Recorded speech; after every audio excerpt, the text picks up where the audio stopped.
Hello friends, welcome to nursing study. आज की video में हम जानेंगे ब्लड प्रेशर के बारे में। तो इसमें हम नॉर्मल रेंज के बारे में जानेंगे कि जो ब्लड प्रेशर की नॉर्मल रेंज रहती है या फिर नॉर्मल ब्लड प्रेशर कितना होना चाहिए और लो ब्लड प्रेशर कितना होता है, और अगर हाई ब्लड प्रेशर है तो वो किस स्टेज तक जा सकता है, यानी कि हाइपोटेंसिव क्राइसिस कब तक पेशेंट को आ सकती हैं। तो ब्लड प्रेशर की पूरी डिटेल हम जानेंगे। उसके बाद हम क्या क्या लाइफस्टाइल मॉडिफिकेशन करके ब्लड प्रेशर को, हाई ब्लड प्रेशर को मेंटेन कर सकते हैं, यानी कि उसे नॉर्मल रेंज में हम ला सकते हैं। अगर पेशेंट का जो ब्लड प्रेशर अगर हाई रहता है तो इन लाइफस्टाइल मॉडिफिकेशन के थ्रू वो अपना ब्लड प्रेशर जो है वो मेंटेन कर सकते हैं। तो सबसे पहले हम बात करते हैं ब्लड प्रेशर रेंज के बारे में। तो यहाँ पर आप देखेंगे पूरा एक चार्ट बना हुआ है।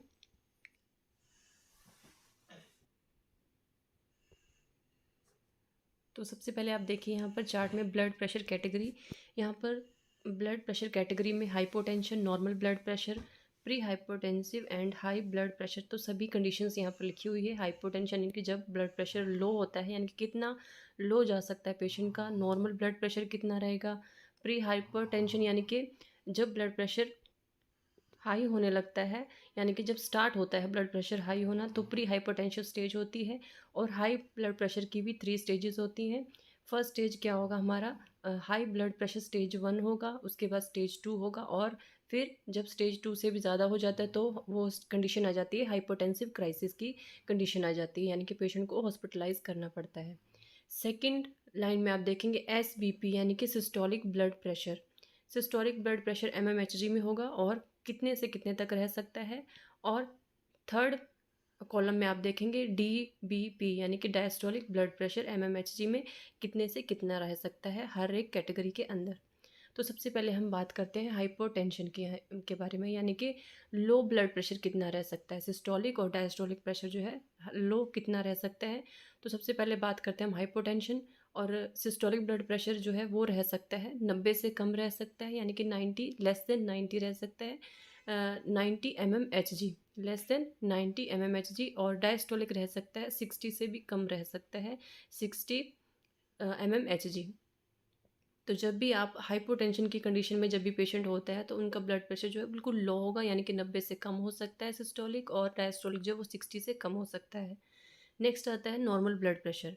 नॉर्मल ब्लड प्रेशर कितना होगा, 90 से 119 के बीच में रह सकता है सिस्टोलिक, और डायस्टोलिक जो है वो 60 से 79 के बीच में।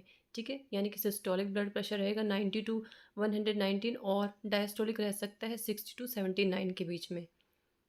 नेक्स्ट आता है इसमें प्री हाइपोटेंसिव हाइपोटेंशन। ठीक है, यानी कि हाइपोटेंशन की स्टेज स्टार्ट होने से पहले की जो स्टेज होती है, यानी कि नॉर्मल से थोड़ा सा ज़्यादा ब्लड प्रेशर जब हो सकता है, तो सिस्टोलिक जो ब्लड प्रेशर रहेगा वो 120 से लेकर के 139 तक रह सकता है, सिस्टोलिक ब्लड प्रेशर। और जो डायस्टोलिक है वो रह सकता है 80 टू 89 के बीच में। तो ये कंडीशन होगी हाइपरटेंशन की।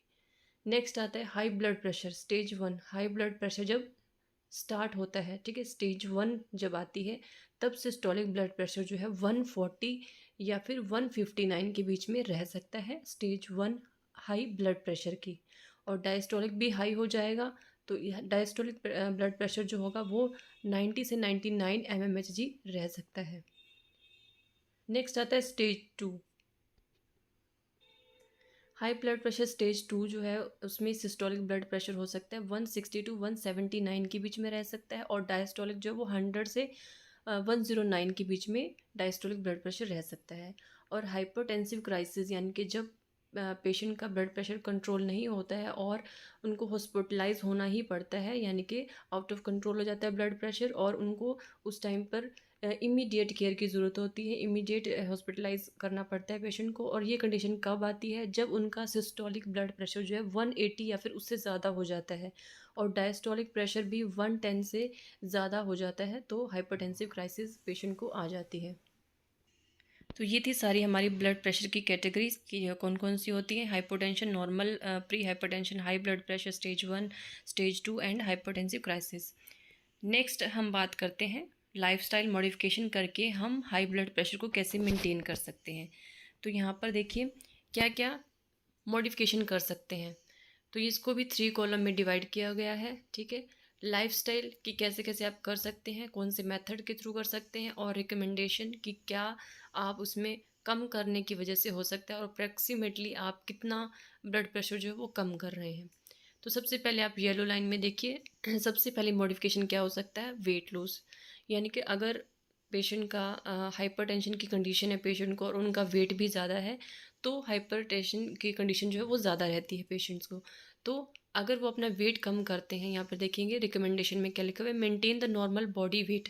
ठीक है, यानी कि बीएमएस जो होता है, यानी कि बॉडी मास इंडेक्स के अकॉर्डिंग, यानी कि जब जितनी आपकी हाइट है, एज है, उसके अकॉर्डिंग अगर आपका वेट है, तो आपका जो ब्लड प्रेशर है, सिस्टोलिक ब्लड प्रेशर, वो कम रह सकता है 5 to 20 mmHg। ठीक है, यानी कि आपके वेट पर भी डिपेंड करता है। तो आप अपने बीएमएस के अकॉर्डिंग अपना वेट जो है वो मेंटेन कर सकते हैं। नेक्स्ट आता है अडॉप्ट डैश ईटिंग प्लान।